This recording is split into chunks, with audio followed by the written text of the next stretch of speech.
Gable Stevenson does a stand-up fight. He does a stand-up fight on a Thursday night. So it's got my attention. And I'm a Gable fan. I followed him over to professional wrestling and I watched him on the gridiron. He's with the Buffalo Bills. And he's going to go into a fight that is largely going to require that he takes all of his past. Nothing that he learned in WWE, nothing he learned in amateur wrestling, nothing that he would have acquired in his time in the NFL. And it would leave him that in the back, and he's got to walk out and he's got to compete. It's a very big deal, and it's very intriguing to me. Now, the fight ends, and it ends rather quickly. Gable comes out. He's got great hands. Boom, boom. He's throwing combinations. He's got huge power. He steps right into the pocket, which was easily the most important thing. Rather, the most impressive thing was his ability to step right into range. And now whatever's going to happen is between you and me. But I'm close enough for you to hurt me, but I'm also close enough where I can get to you. And this just sort of massive courage. It really did. It showed a real maturity. So the fight ends, and Gable decides he's going to go on the outside of the ring. They're in like a boxing rope situation. So he walks over, and instead of going between the ropes or stepping over the ropes, he goes up to the ropes, and then he does a jump. He just jumps in the air without ever touching them, clears the top rope, and lands on the other side. And I swear to goodness, that was the highlight. That is the part that I rewound and watched. That is the part that I had fellow friends that watch it clip off, and they said to me, "Did you see Gable clear the ropes?" So he then does an interview, and he comes off as this very sweet guy, and Mick Maynard is there to watch him. And Gable says, "Hey, Mick Maynard of the UFC was here," and he just turns to him very politely and says, I hope you liked what you saw. Meanwhile, Jon Jones was in his corner. And that is a point of real interest to me. I do feel that there's a couple of things that, if they happen, will close the book on the conversation of Jon Jones. And Jon, according to him, is not more interested and has no greater motivation than legacy. That's the word that he keeps using. And I will tell you, it's nauseating to me and I don't understand it. But I must also tell you, very few people have had the level of success that Jon has had. Like, it's really hard. Jon has had so much success, he gave a world title back. He gave it away for 3 years just to return to try to reclaim a world title that he never lost in the first place. Like, that's a really high level of success. I couldn't imagine. I literally could not imagine being so good at something. I just give a world title back. So, when Jon talks about legacy, one way to close that book is to do what's known bookend his careers. Jon Jones, as of right now, is the youngest UFC champion of all time. The same award that went to Mike Tyson when he became the youngest heavyweight boxing champion of all time. Now, Jon wasn't all that young. He was just the youngest of all time. He was 23.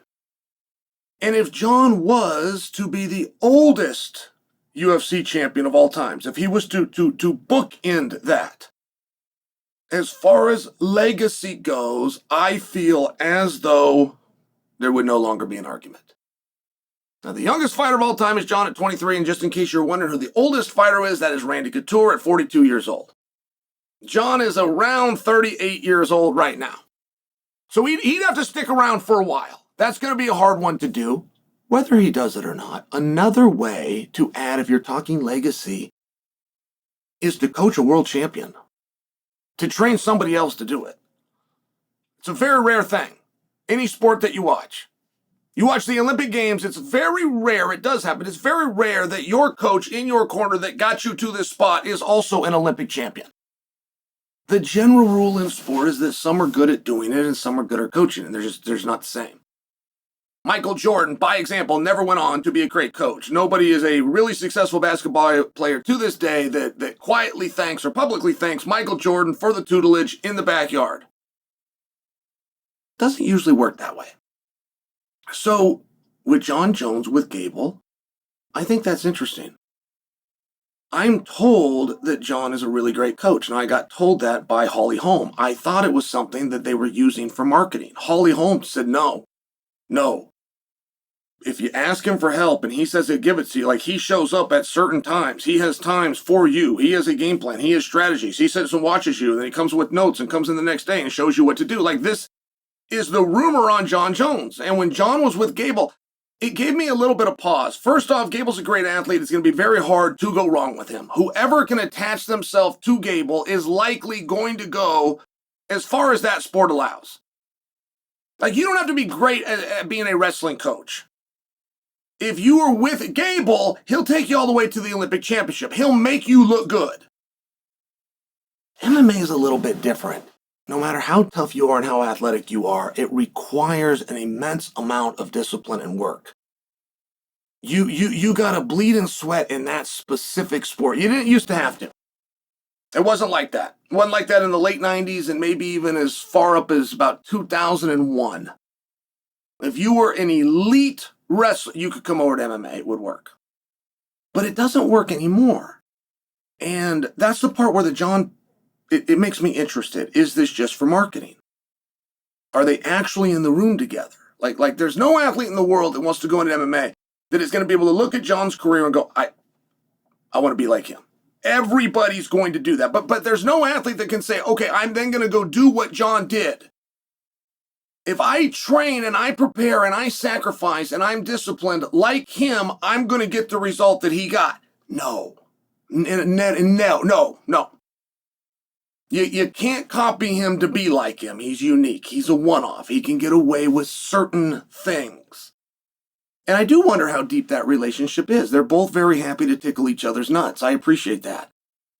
But to my understanding, Gable lives in Minnesota. And to my understanding, he does his MMA training in Florida. And to my understanding, Jon lives in Albuquerque. And I don't quite know the triangle or how much time they spend together, but they don't have to prove that to me. If Jon is throwing an arm around Gable, and if Jon is willing to stay with Gable, and Gable sees a value in Jon, and he takes, and Gable turns that into a UFC championship with Jon as the recognized head corner, I think it does add tremendously to Jon's legacy. I can remember when Henry Cejudo did it, just for example. Henry had left the sport and he's going to open a gym, he's going to start coaching. All right, that's a long and tiring process. And then within a year, Henry Cejudo had 3 world champions. He had 3 world champions, and he actually had Jon Jones, who wasn't champion. Jon was flying in and training with Henry and telling the world what a great job he did, how much he appreciated these workouts. So it's a big deal. It's a very big deal. If Jon Jones, the youngest UFC champion of all time, can then train another guy to take his spot, much like what Khabib did with Islam, it will very much add to the legacy and change the way you remember that athlete, in this case, Jon Jones.